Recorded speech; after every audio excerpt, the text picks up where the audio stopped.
A Estrada da Noite, Joe Hill. Capítulo 44. Aqui estamos nós, eu e você, os dois fora da estrada, disse o homem morto. Os lábios estavam se movendo, mas não produziam som. A voz só existia na cabeça de Judy. Os botões prateados do paletó preto cintilavam no escuro. É, disse Judy. Em algum momento a diversão tinha de parar. Ainda cheio de disposição para lutar. Isso não é incrível? Craddock pousou a mão esquálida no tornozelo de Marty e passou-a pelo lençol, subindo pela perna dele. Os olhos de Marty estavam fechados, mas a boca continuava aberta e a respiração ia e vinha em sibilos. Mais de 1.500 quilômetros depois e você continua cantando a mesma canção.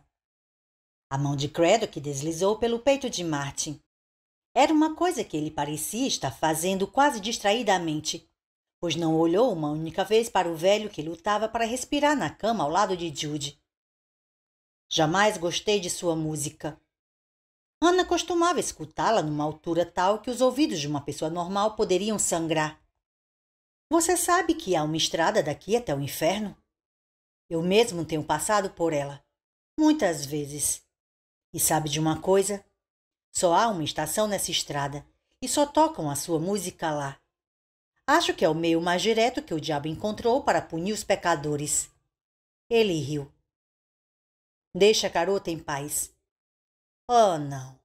Ela vai ficar sentada bem entre nós enquanto seguimos pela estrada da noite.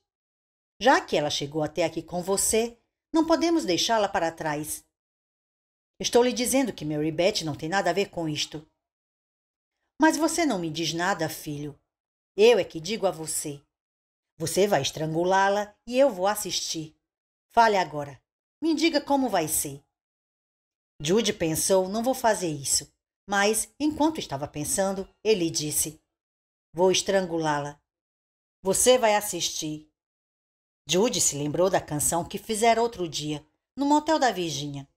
Recordou como seus dedos sabiam onde ficavam os acordes certos e se lembrou da sensação de repouso e calma que o dominara enquanto tocava.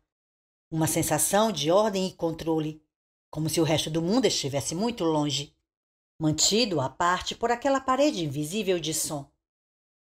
O que bem me havia lhe dito? Os mortos vencem quando você para de cantar.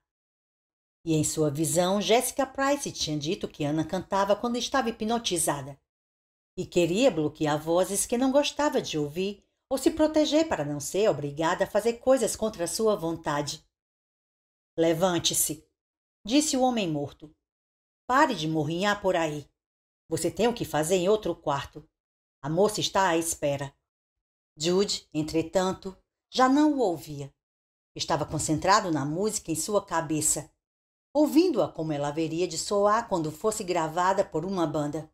O toque suave do prato e da caixa da bateria. O profundo, lento pulsado contrabaixo. O velho estava falando com ele.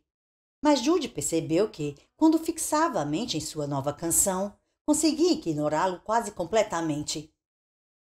Lembrou-se do rádio no Mustang, o velho rádio, aquele que tirara do painel para substituir por um XM e um DVD áudio display. O rádio original era um receptor AM, com um mostrador de vidro que exibia o fantasmagórico tom verde e deixava o interior do carro iluminado como um aquário. Em sua imaginação, Judy pôde ouvir sua canção sendo tocada por aquele rádio. Pôde ouvir sua voz declamando a letra sobre o som trêmulo e cheio de ecos da guitarra. Isso acontecia numa estação. A voz do velho estava em outra, abafado embaixo dela. Uma estação longínqua, sulista. Um programa tarde da noite em que só havia falatório. Algo tipo vamos ouvir a palavra de Deus. A recepção estava horrível e tudo que chegava até ele eram 2 ou 3 palavras de cada vez, ficando o resto perdido em ondas de estática. Craddock havia mandado que se levantasse. Judy demorou um momento para perceber que não tinha feito isso. Mandei que ficasse de pé. Judy começou a se mover. Então parou. Em sua mente havia encostado mais o banco do motorista e posto os pés pela janela. Ouvia sua música no rádio e os grilos zumbiam na noite quente de verão. Ele também cantava e logo percebeu isso. Na realidade, era um murmúrio baixo, desafinado, mas que mesmo assim conseguiu identificar como uma nova canção. Não está me ouvindo falar com você, filho? O homem morto perguntou. Jude sabia o que fora o que ele dissera, porque tinha visto os lábios se mexerem, a boca articulando muito claramente as palavras, mas, na realidade, não conseguia ouvi-lo de modo algum. Não, disse Jude. O lábio superior de Craddock recuou numa expressão de escárnio. Ele continuava com a mão no pai de Jude. Movera-a pelo peito de Martin e agora a mantinha pousada em seu pescoço. O vento roncava contra as paredes da casa e gotas de chuva batiam nas vidraças. De repente as rajadas de vento diminuíram e, no silêncio que se seguiu, Martin Kauzinski gemeu. Jude tinha se esquecido brevemente do pai, o pensamento fixo no eco da música imaginária, mas o som atraiu sua atenção. Os olhos de Martin estavam abertos, arregalados, concentrados e horrorizados. Ele encarava Craddock. O homem morto tinha se virado para observar o pai de Jude.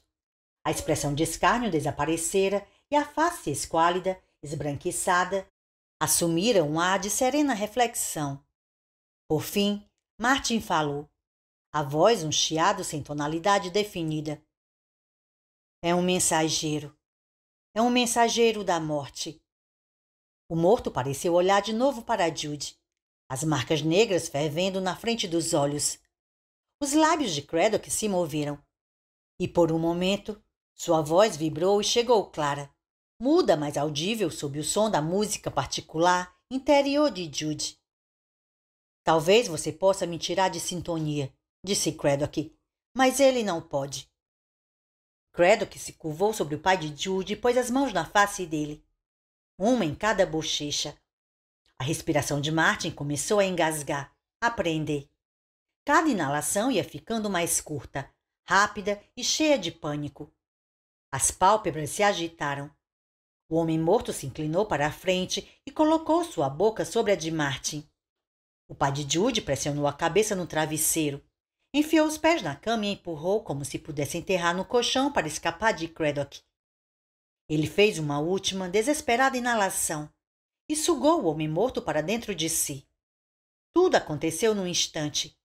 Foi como ver o mágico passando o lençol pelo punho fechado para fazê-lo desaparecer.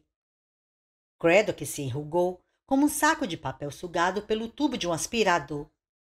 Os mocassins pretos, engraxados, foram a última coisa a descer pela garganta de Martin. Por um momento, o pescoço de Martin pareceu se distender e inchar, de modo como uma serpente se dilata depois de engolir a presa.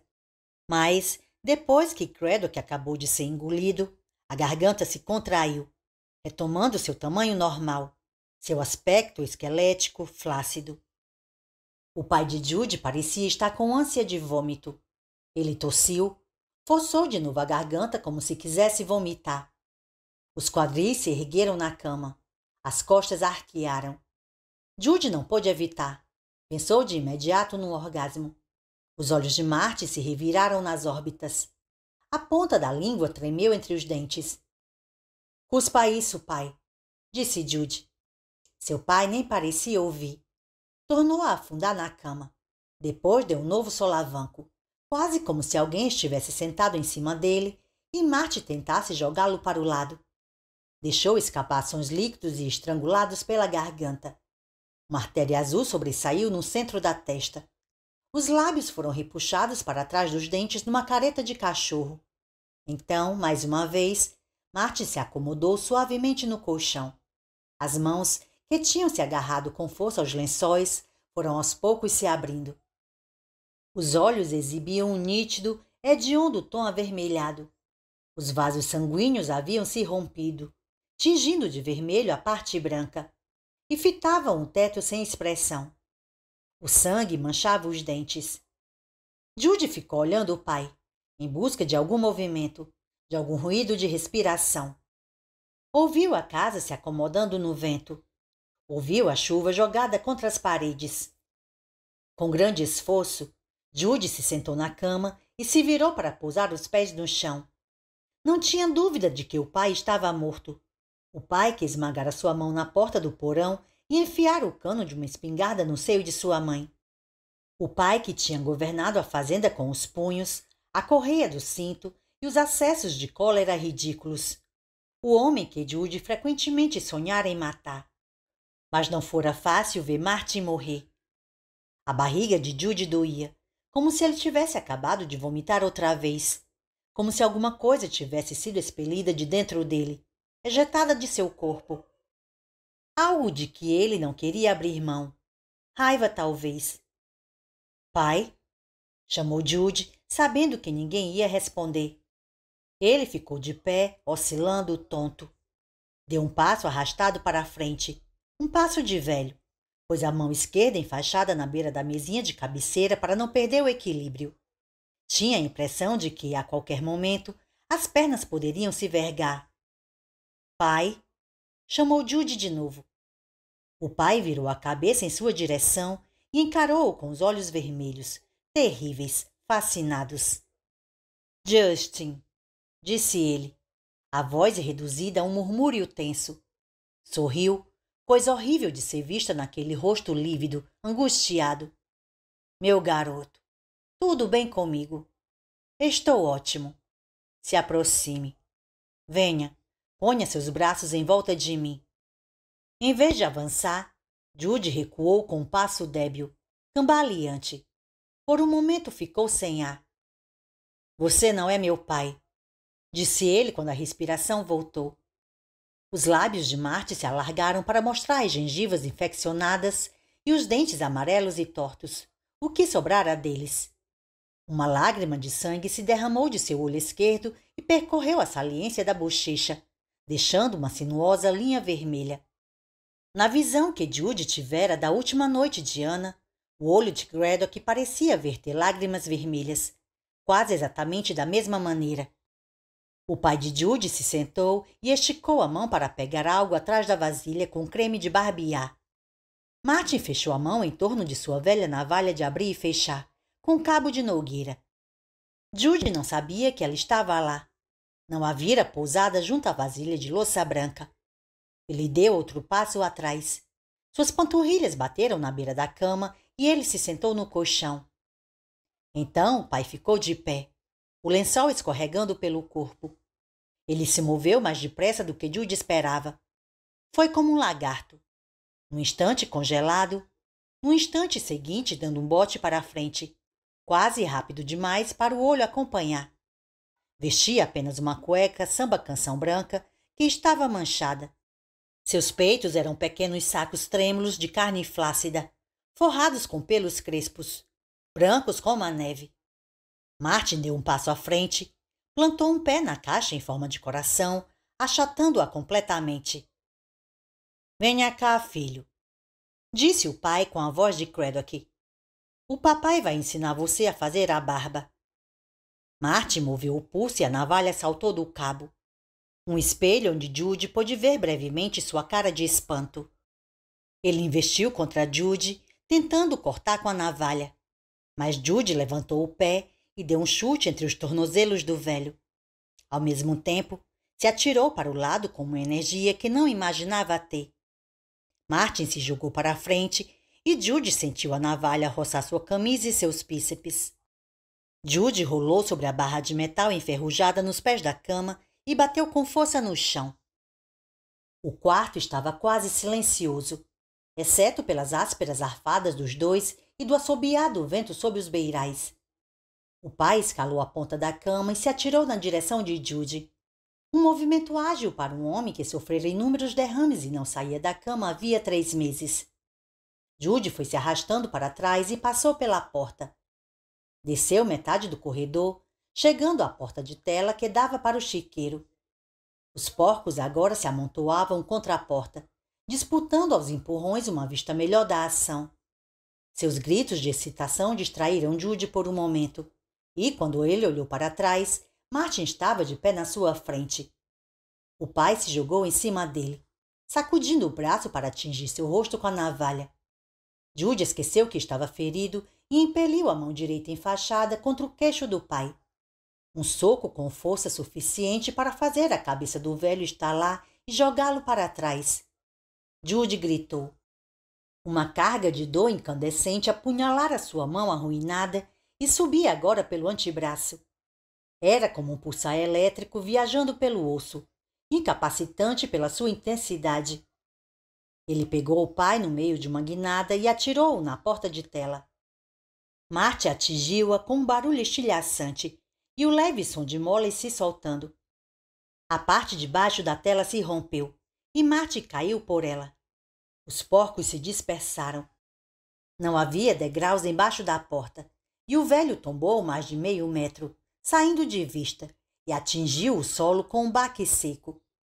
O mundo vacilou, escureceu, quase sumiu.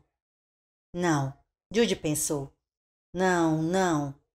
Lutava para manter a consciência, como um homem puxado para debaixo d'água que se debate para voltar à superfície antes de perder o fôlego.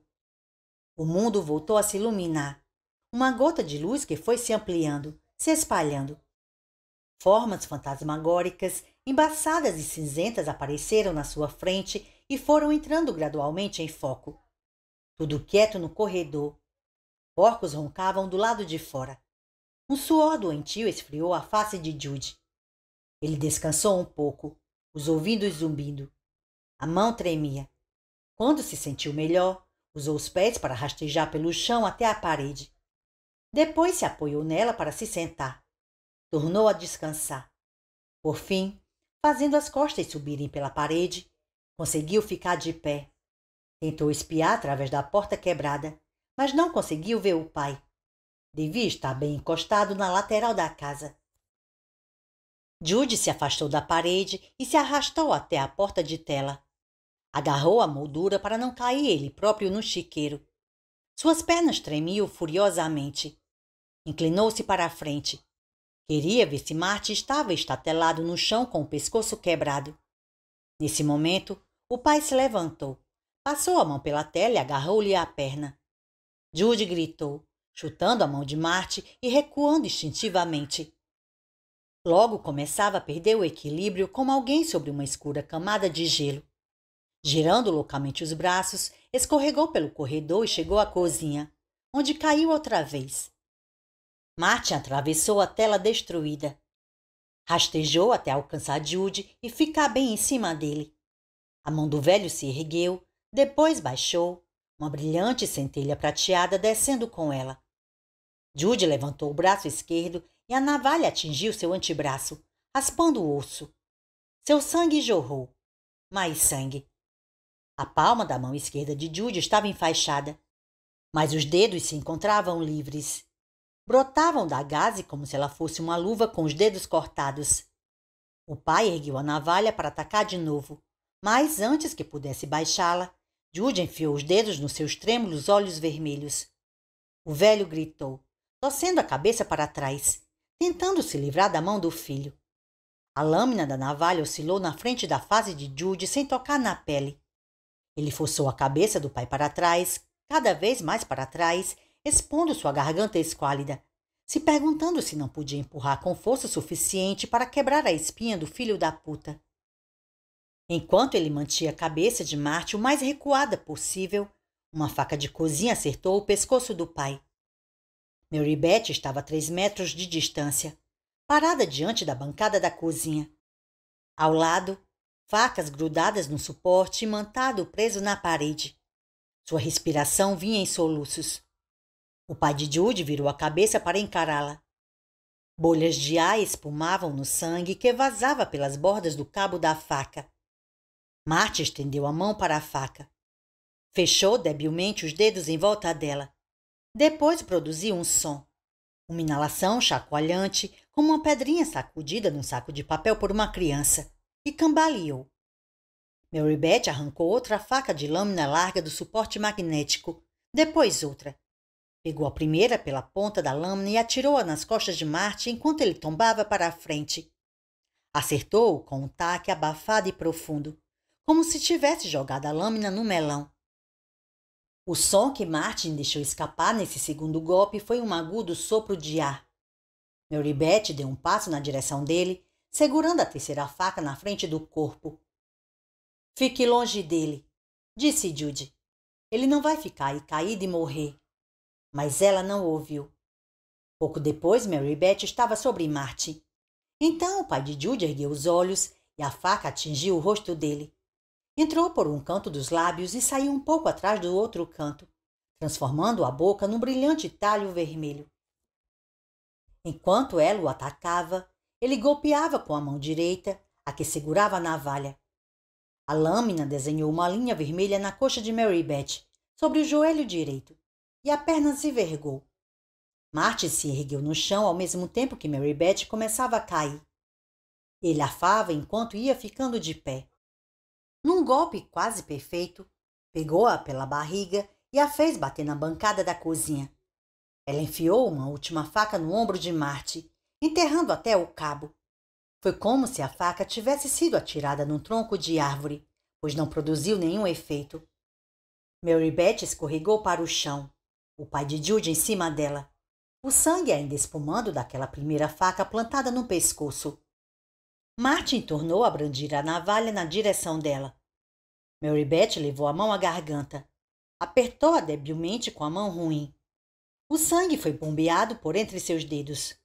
Um negro e grosseiro rasgo foi aberto na carne branca de sua garganta.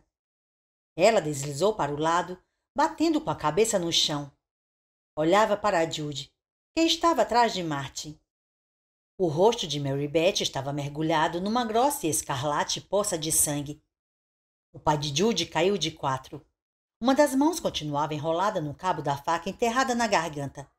Os dedos exploravam cegamente, avaliando o tamanho da lâmina, mas sem puxá-la. Ele era uma alfineteira. Faca no ombro, faca nas costas, mas só parecia interessado na que atravessava seu pescoço. Nem parecia ter notado as outras lâminas de aço que o perfuravam. Martin rastejou sem firmeza para longe de Mary Beth, para longe de Judy. Seus braços cederam primeiro, e a cabeça caiu no chão, o queixo batendo com tanta força que deu para ouvir com clareza o estalar dos dentes. Ele tentou se colocar de pé e quase conseguiu, mas o braço direito acabou fraquejando e Martin rolou para o lado. Para longe de Judy, um pequeno alívio. Judy não teria de olhar para seu rosto enquanto ele morresse. De novo. Mary Beth tentava falar. A língua pendia da boca. Movia-se sobre os lábios.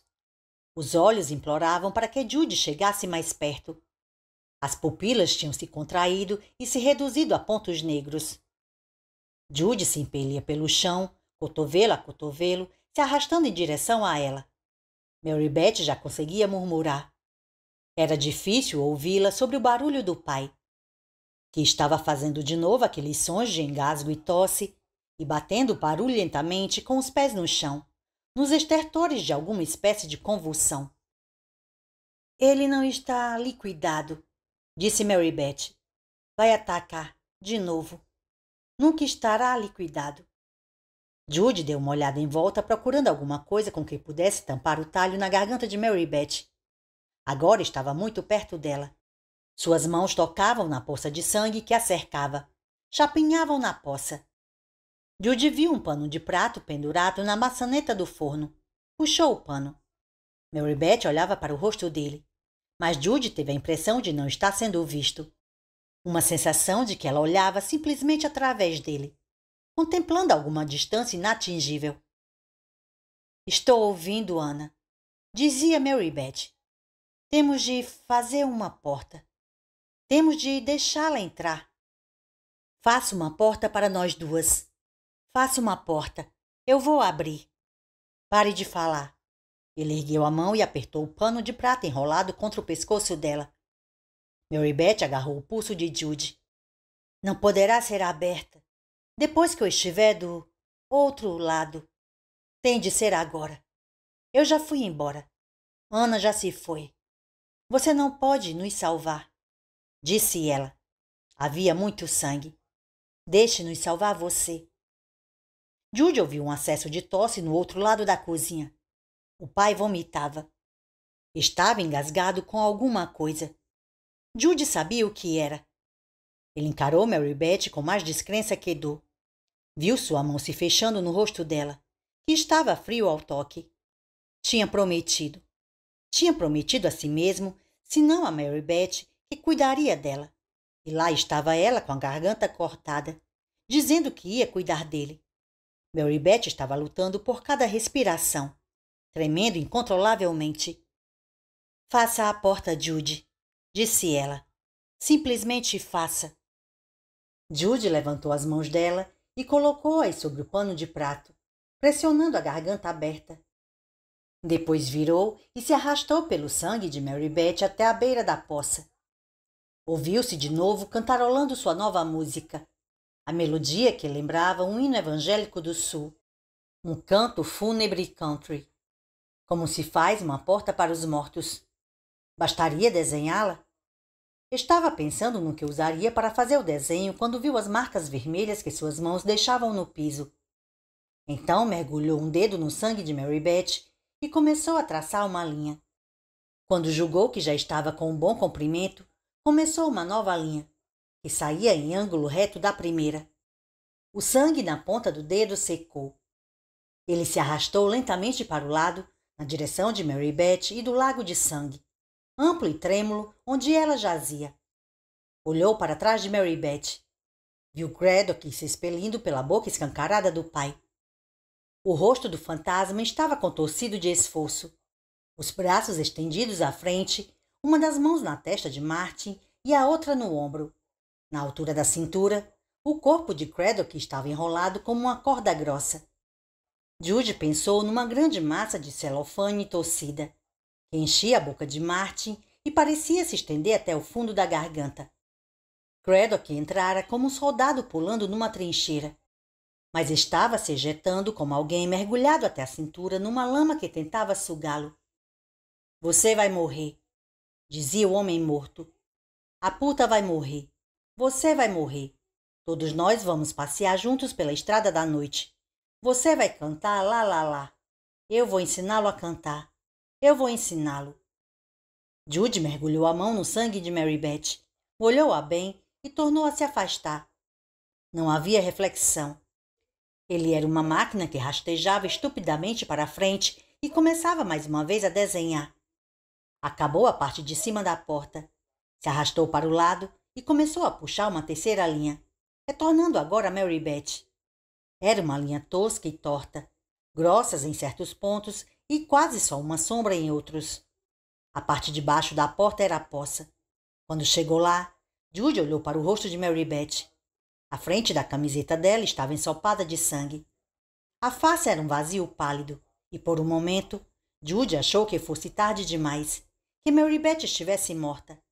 Mas então os olhos dela se moveram ligeiramente, observando a aproximação dele com um olhar vidrado e nebuloso. Craddock começou a gritar de frustração. Tinha conseguido se içar por completo, com exceção de uma perna. Tentava se levantar, mas o pé havia prendido em alguma coisa na goela de Martin e o desequilibrava. Na mão de Craddock estava a lâmina em forma de meia-lua, a corrente caindo dela e balançando numa curva brilhante. Judy virou mais uma vez as costas para ele e baixou os olhos para sua porta feita de sangue. Fitou estupidamente a comprida, tortuosa estrutura vermelha. Uma caixa vazia, não contendo mais que algumas impressões digitais em tom escarlate. O desenho ainda não estava bem e ele tentou pensar no que faltava. Uma porta só fazia sentido se houvesse algum meio de abri-la.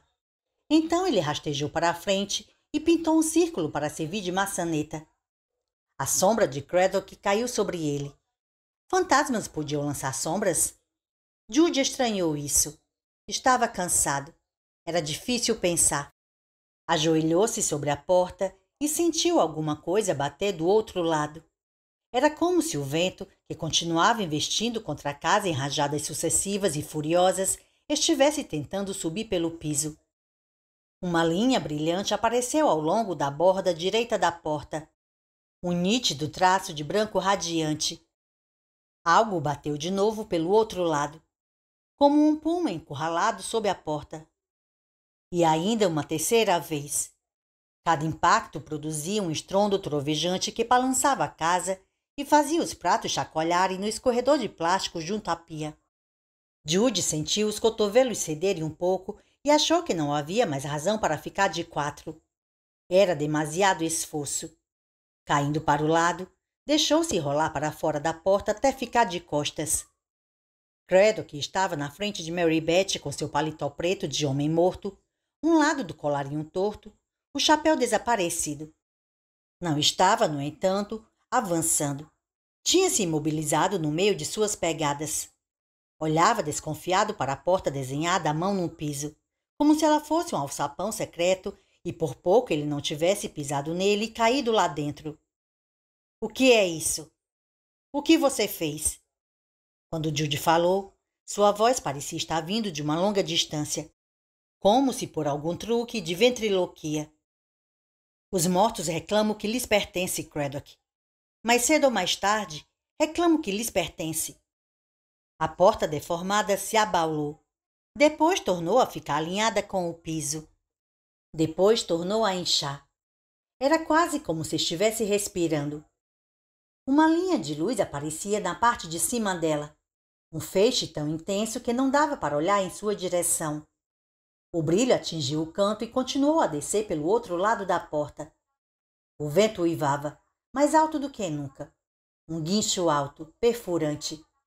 Logo Judy percebeu que não era o vento fora da casa, mas um vendaval gemendo pelas bordas da porta desenhada com sangue. Não estava soprando para fora, mas sugando, puxando para dentro, através daquelas ofuscantes linhas brancas. Os ouvidos de Judy estalaram e ele imaginou um avião descendo rápido demais. Papéis se agitaram. Depois se ergueram da mesa da cozinha e começaram a rodopiar, um atrás do outro. Delicadas ondinhas se formaram sobre o grande lago de sangue em volta do rosto perplexo de Mary Beth. O braço esquerdo de Mary Beth estava estendido sobre a poça em direção à porta. Enquanto Judy não estava olhando, ela havia ficado de lado tentando alcançar alguma coisa. Agora sua mão estava pousada sobre o círculo vermelho que Judy havia desenhado para servir de maçaneta. Em algum lugar um cachorro começou a latir. Pouco depois, a porta pintada no chão se abriu. Mary Beth devia ter caído por ela. Estava com metade do corpo esticado na frente da porta, mas não caiu. Em vez disso, flutuou, como se estivesse esparramada sobre uma lâmina de vidro polido. Um retângulo torto enchia o centro do piso. Era um alçapão aberto, inundado de uma luz incrível, um brilho ofuscante que irrompia por todos os lados em volta de Mary Beth. Na intensidade daquela luz vinda de baixo, a cozinha se transformou num negativo de fotografia.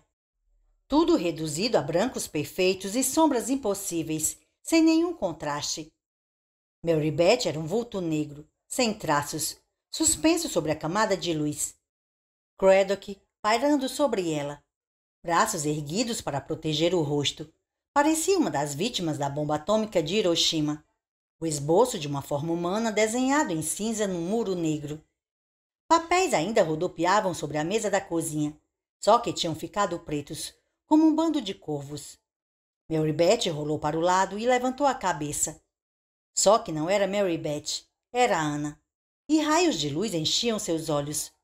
Sua face estava severa como um julgamento de Deus. — Por quê? Perguntou ela. — Vá embora! Vá embora! Girou a corrente de ouro de seu pêndulo, a lâmina em forma de meia-lua gemendo no ar, traçando um anel de fogo prateado. Então Anna ficou de pé, na base da porta brilhante. Judy não a vira se levantar. No momento estava de bruços, no outro de pé. O tempo parecia ter derrapado. O tempo não tinha importância. Judy levantou a mão para proteger os olhos ao menos de parte do clarão.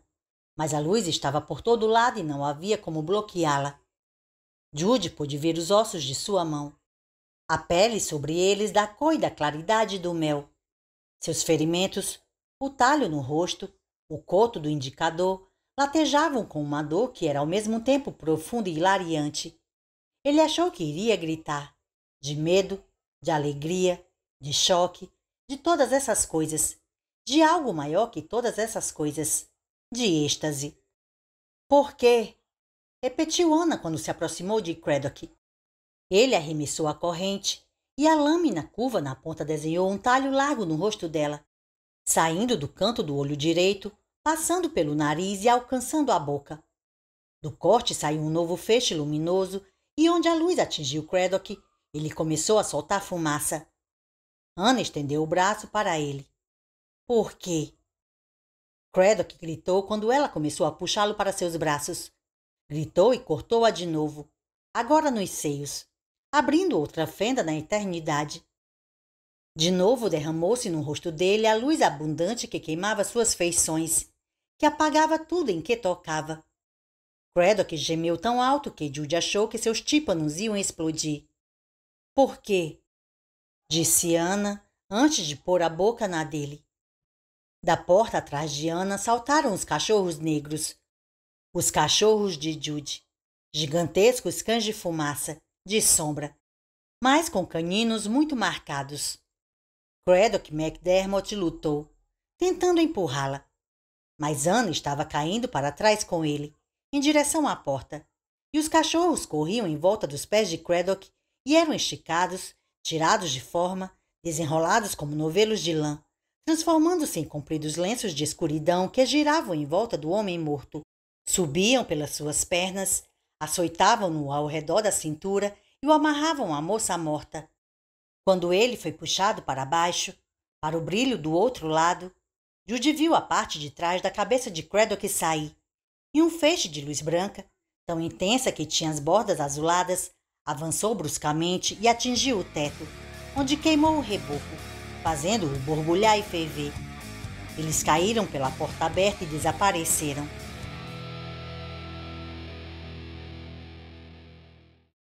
Capítulo 45. Os papéis que tinham rodopiado sobre a mesa da cozinha pousaram num sussurro débil, reunindo-se numa pilha, quase exatamente no mesmo lugar de onde tinham saído. No silêncio que se seguiu, Judy tomou consciência de um suave murmúrio, um pulsar melódico, profundo, antes sentido nos ossos que ouvido. Aquilo subia, descia, subia de novo, uma espécie de música não humana, mas que não era desagradável. Judy jamais ouvira qualquer instrumento produzir sons como aquele. Parecia a música acidental de pneus chiando no asfalto. Aquela música baixa, poderosa, também podia ser sentida na pele.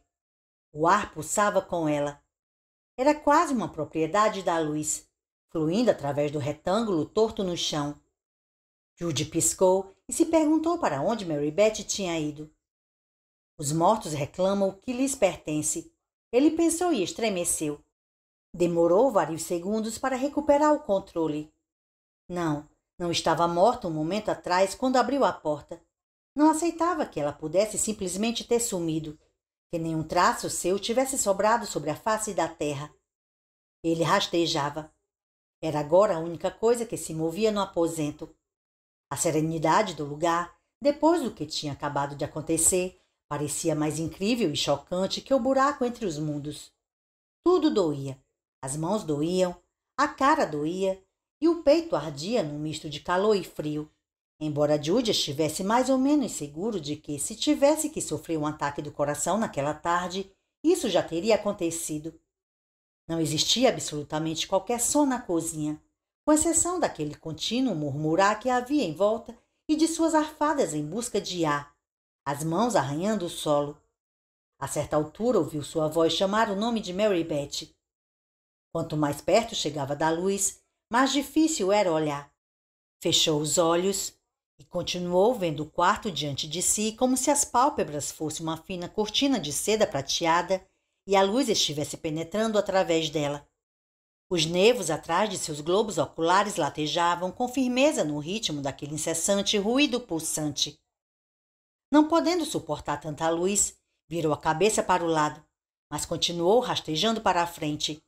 Assim, Judy só percebeu que alcançara a beirada da porta aberta quando arriou as mãos e não encontrou nada para se apoiar. Mary Beth, ou tinha sido Ana, ficara suspensa sobre a porta aberta. como se estivesse sobre uma superfície de vidro. Mas Jude caiu como condenado no alçapão da forca, sem ter tido sequer tempo de gritar antes de despencar para a luz.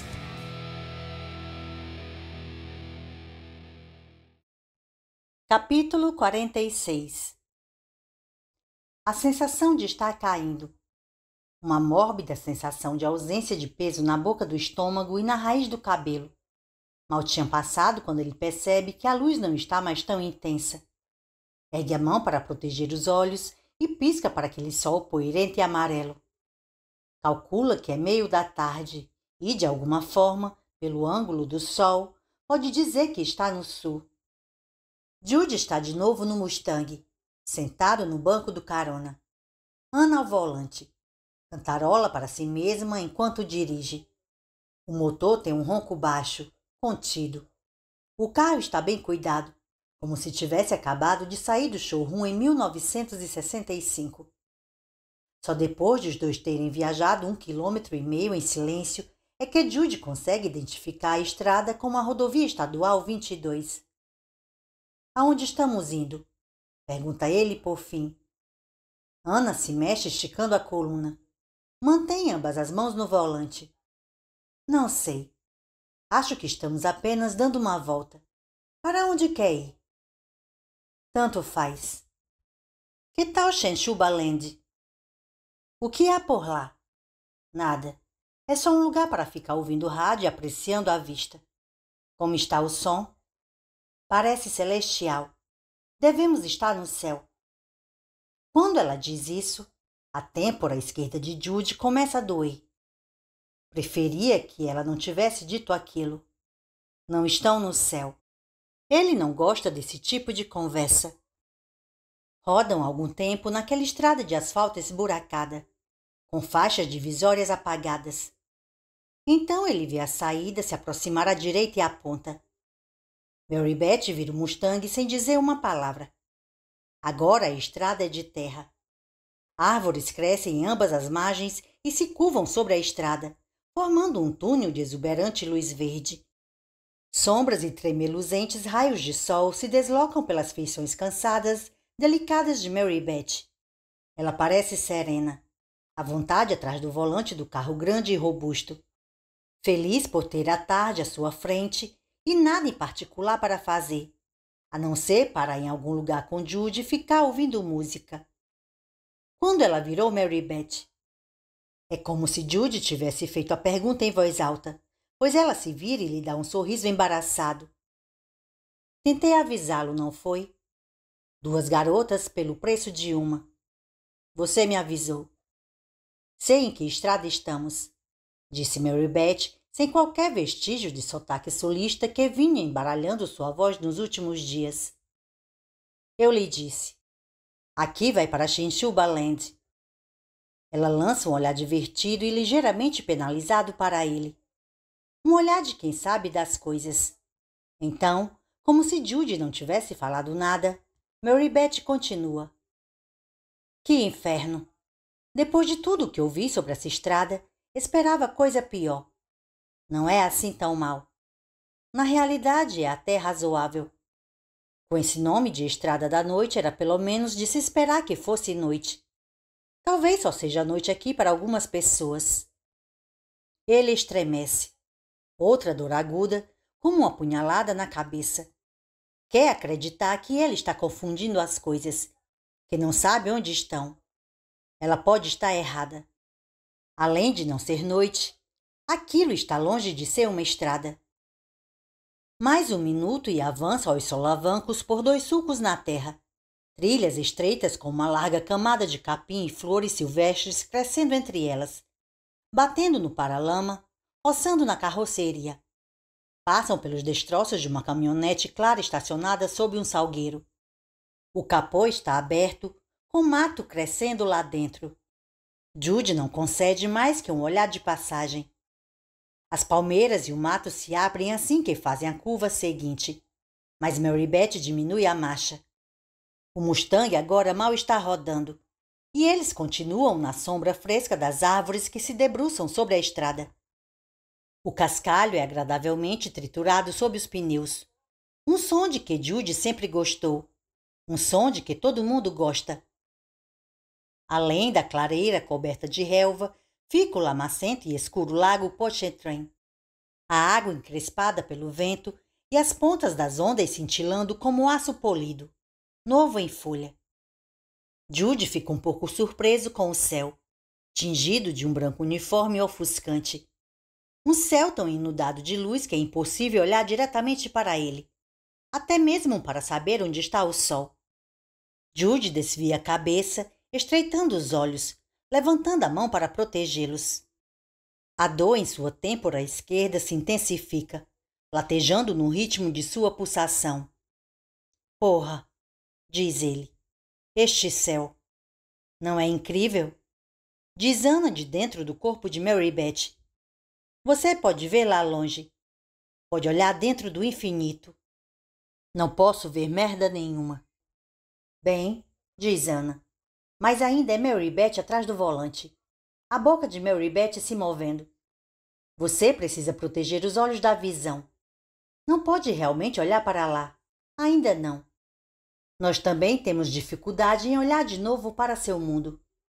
Talvez você tenha notado os riscos negros diante de nossos olhos. Pense neles como os óculos de sol dos mortos-vivos. Uma declaração que faz com que ela comece a rir. O riso rude, rouco de Mary Beth. Ela para com o carro bem na beirada da clareira. Puxa o freio de mão. As janelas estão abaixadas. O ar que sussurra sobre Judy tem um cheiro doce de mato queimado de sol e de relva revolta. Ao longe ele pode detectar o perfume sutil do lago Pontchartrain, o odor fresco, pantanoso. Mary Beth se inclina para ele. Põe a cabeça em seu ombro. Põe um braço em sua cintura e, quando torna a falar, é com sua própria voz. Gostaria de estar voltando para casa com você, Judy. O que está querendo dizer? Ele sente um calafrio repentino. Bem, ela olha amavelmente para seu rosto. Quase conseguimos. Não é verdade que quase conseguimos, Judy? Pare com isso, diz Judy. Você não vai a lugar nenhum. Vai ficar comigo. Não sei, diz Mary Beth. Estou cansada. É um longo trajeto e acho que não vou conseguir voltar. Tenho certeza de que este carro está usando alguma parte de mim como combustível e estou à beira de ficar esgotada. Pare de falar desse jeito.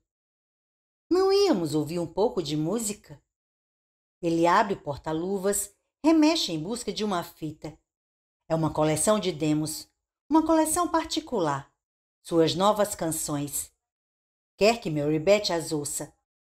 Quer que ela saiba que ele não desistiu de si mesmo. A primeira faixa começa a tocar. Brinde aos mortos. A guitarra soa e se ergue num hino country. Uma doce e singular música evangélica com poucos sons eletrônicos. Uma canção de lamento. Porra! Sua cabeça dói. Agora de ambos os lados. Um firme latejar atrás dos olhos. Porra! Aquele céu com sua esmagadora luz. Mary Beth se empina no banco. Só que não é mais Mary Beth, é Ana. Seus olhos estão cheios de luz, cheios de céu. O mundo inteiro é feito de música, diz ela. Somos todos cordas numa lira. Nós ressoamos, cantamos juntos. Isso foi bom. Com esse vento no meu rosto. Quando você canta, estou cantando com você, querido. Sabe disso, não sabe? Pare, diz ele. Ana se ajeita atrás do volante e põe o carro em movimento. O que está fazendo? Mary Beth, agora no banco de trás, se inclina para tocar a mão de Judy. Elas estão separadas agora. São duas pessoas distintas, talvez pela primeira vez em dias.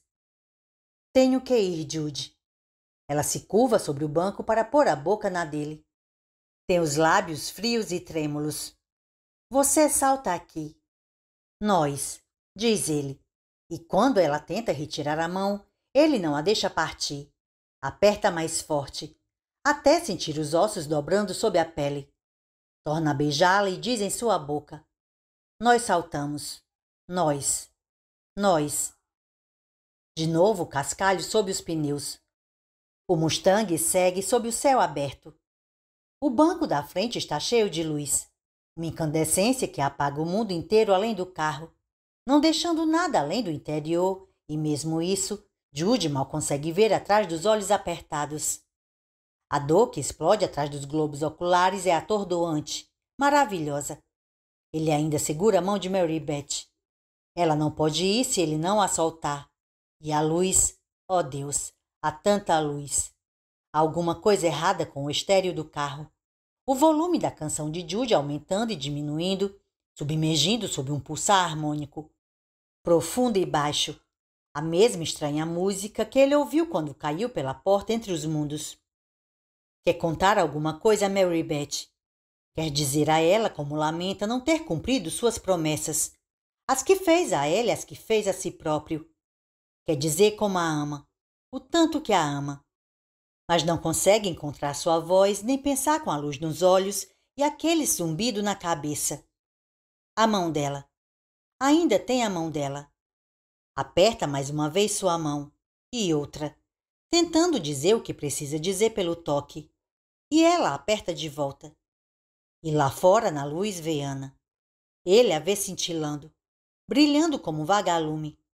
Ele a vê se afastar do volante, sorrindo e estender os braços para ele, pondo a mão sobre a dele e a de Mary Beth. E é aí que ela diz: porra, acho que este filho da puta peludo está tentando se levantar.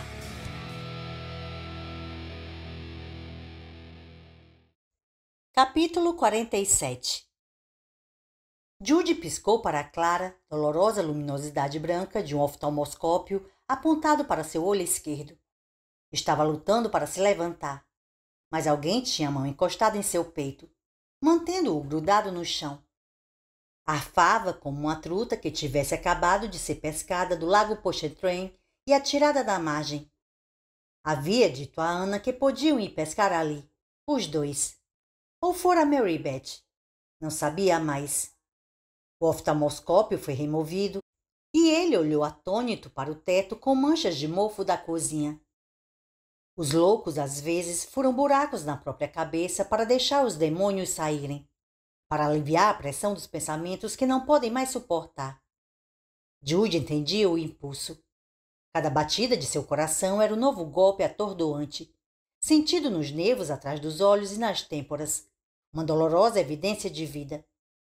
Um porco, com um focinho rosado coberto de lama, debruçava-se sobre ele. Sorria obscenamente e dizia: cacete! Sabe quem é esse sujeito? É Judas Coyne. Será que não dá para tirar a porra do porco deste lugar? Perguntou mais alguém.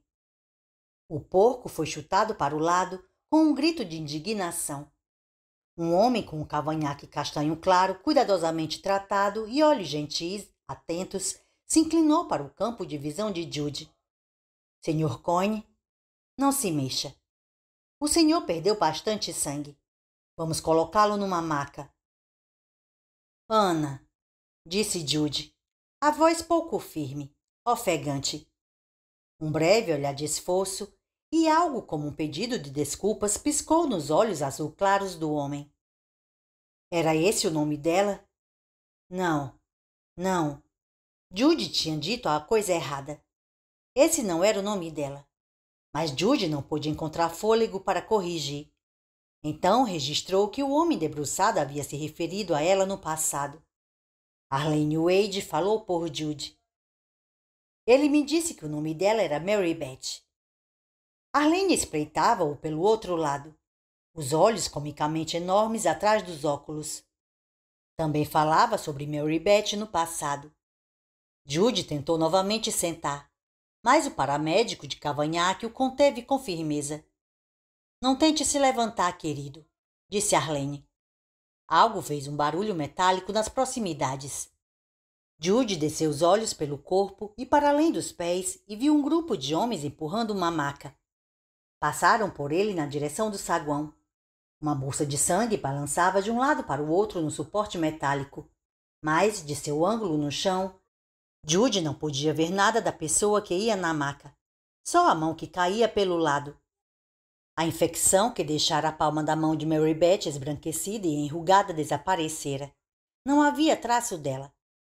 A mão pequena e delicada pendia frouxa, sacudida pelo movimento da maca. E Judy se lembrou da moça em sua obscena fita snuff, de como ela parecera ficar sem ossos quando a vida a deixou. Um dos paramédicos que empurrava a maca olhou para baixo e viu Judy observando. Ele pegou a mão de Mary Beth e colocou-a do lado do corpo. Os outros homens empurraram a maca para fora do campo de visão de Judy. Falavam entre si com vozes baixas e febris. Mary Beth, conseguiu dizer Judy, a voz reduzida a um débil sussurro e expelida numa dolorosa exalação de ar. Ela tem de ir agora, disse Arlene. Está vindo outra ambulância para pegar você, Justin. Ir? Perguntou Judy. Ele realmente não compreendia. Não podem fazer mais nada por ela neste lugar, só isso. Está na hora de levá-la. Arlene deu tapinhas na mão de Judy. A condução dela já veio.